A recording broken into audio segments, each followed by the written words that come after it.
If I had to describe the Sao Paulo Grand Prix weekend with one word, it would be chaotic.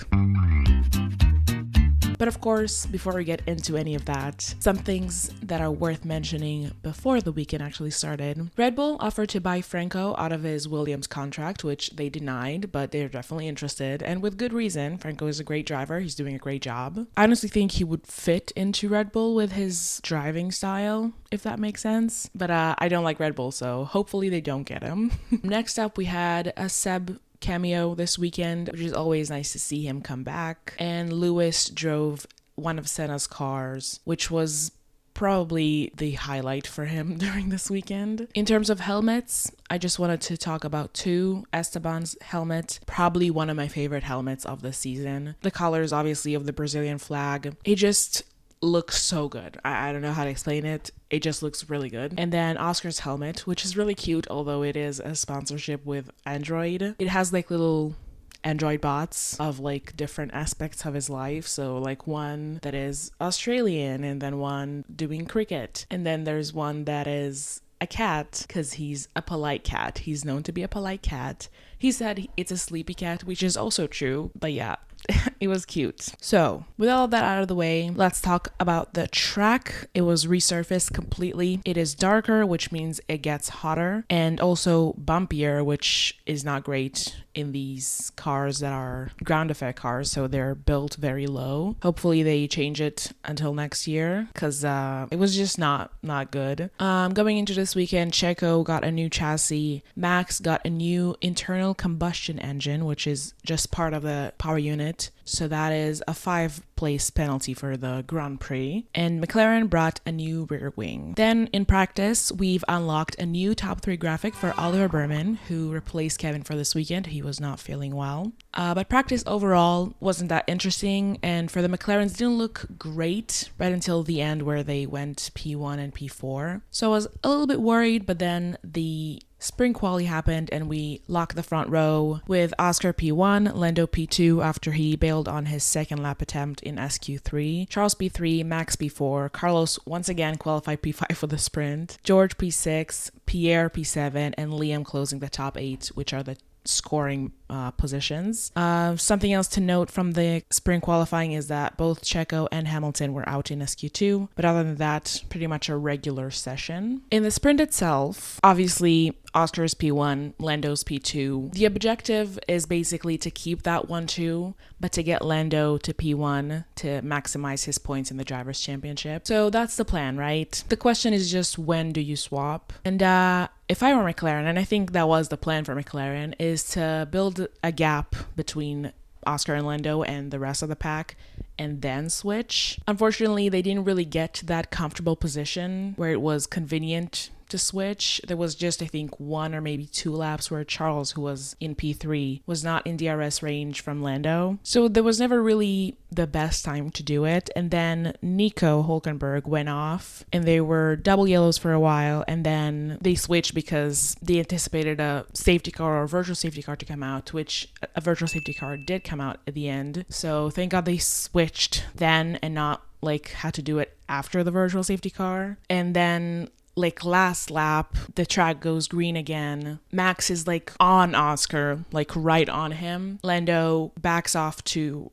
have Oscar in his DRS to help him defend from Max. And thankfully it was stressful, but we did it. A 1-2 in the sprint for Lando and Oscar and Max behind. But Max got a 5-second penalty for virtual safety car infringement, because when the virtual safety car was ending, he was right on Oscar and he was going faster than he was allowed to do before the safety car ended. So that's a 5-second penalty that brought him down to P4 behind Charles. And at that point in the weekend, I'm happy and I'm just praying that quali goes well. But that's where everything goes south. Well, actually, no, the race is where everything goes south.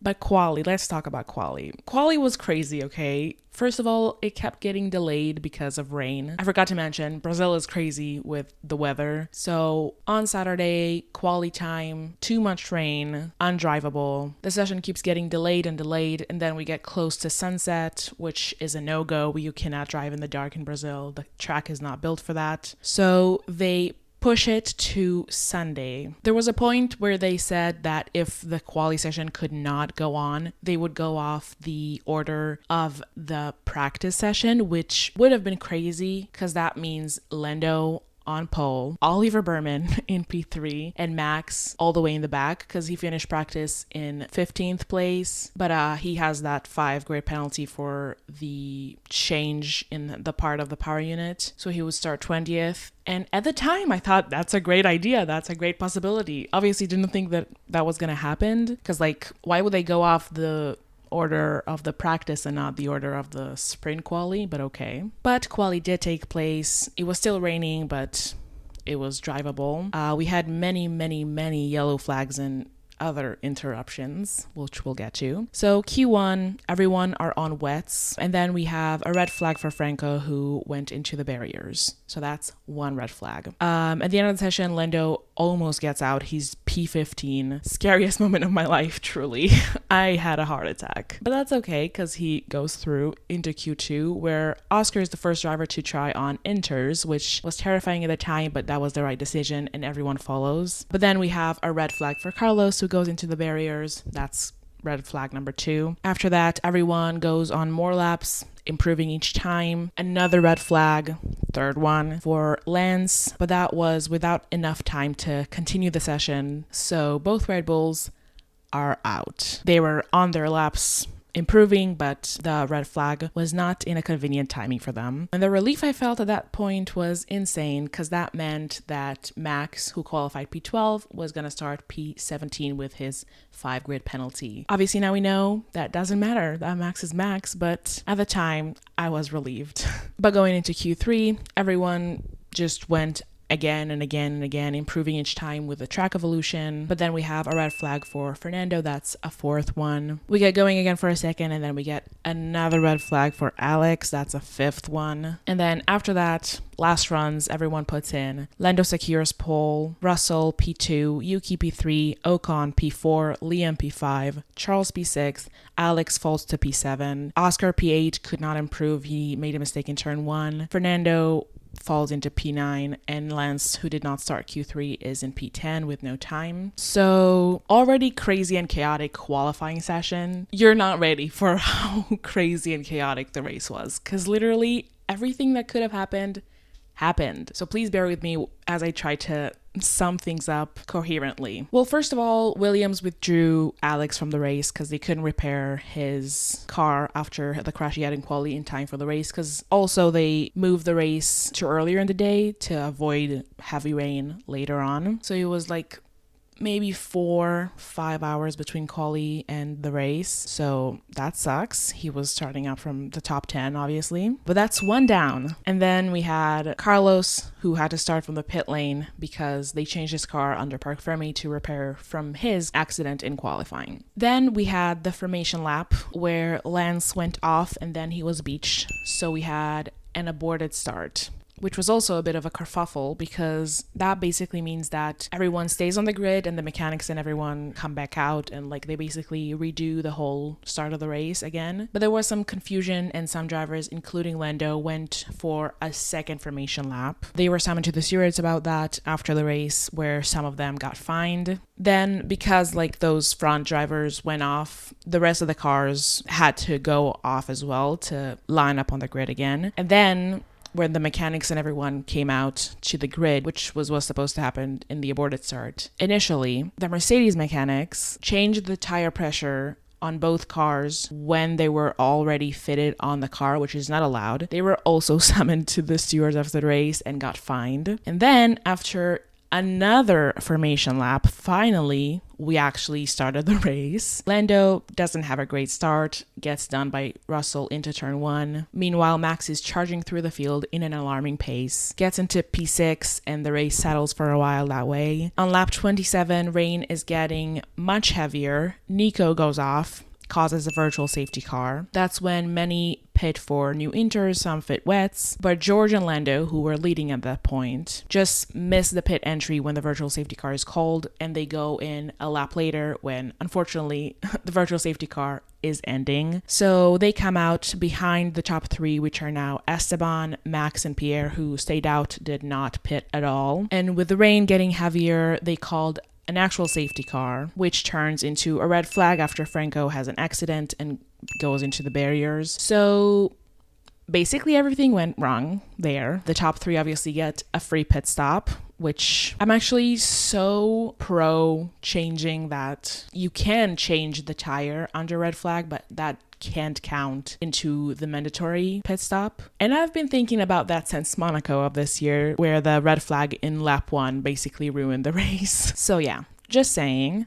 During that red flag, Nico gets a black flag for being assisted to rejoin the race, which is not allowed. So he gets disqualified. So that's another one. The restart is a rolling start, not the smoothest. Lando goes wide, loses position to George. Charles also goes off, but keeps 6th from Oscar. Ollie goes off a few times, and then Carlos goes into the barriers, another safety car. And I have to say, at that point, the visibility is so low, it's terrifying. Like, we see onboards, they cannot see a thing. Even when a car is in front of them, they cannot see the rain lights until they're like a car length behind, maybe, so 2 meters behind. That's so scary and so dangerous also. A lot of drivers were on the radio saying that they're scared basically, and that they cannot race like this and they should just stop the race, but they don't. So on the restart, Max gets the lead from Esteban while Lando goes straight in turn 1 and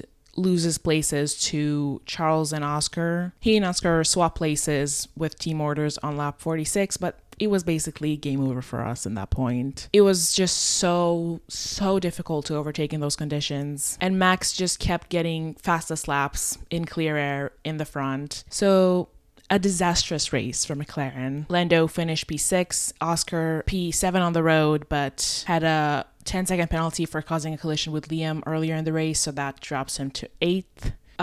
They also used a higher downforce rear wing for the race to try to compensate for the lack of grip with the rain. So that hindered their pace on the straights and relatively to the sprint where they had the new rear wing that they brought for this weekend. And at the end of the day, it was pitting under the virtual safety car that was pivotal. And then the red flag, which came at an unfortunate timing. And yeah, we were fucked. I will admit that neither Lando or Oscar drove a great race today, and maybe McLaren are still a bit too unexperienced when it comes to strategy calls, specifically in the rain. But I mean, at least we finished the race on like 5th of the field, and we still got double points, and we still extended our lead in the constructors. So not the worst case. In terms of the drivers, it's not over till it's over, but obviously the percentages are much lower now, which is very upsetting. And also just the amount of hate that Lando gets about absolutely nothing,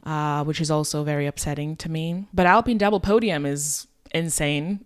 That goes pretty hard, not gonna lie. Race so crazy it solved an historic rivalry and ended the French Civil War, so that's cool. That result brings them up to P6 in the constructors, which they were P9 until now, so that's a lot of money. And yeah, Max was just unbelievable today. From P17 to P1, impressive, definitely. And by the way, I never counted him out. Never ever. I will never count him out. Max is Max. As much as I love Lando and support him and believe in him, there's no denying that Max is the best driver of this generation, and he's exceptionally great in the rain. Obviously, a win was like kind of insane for him to pull off, but great job.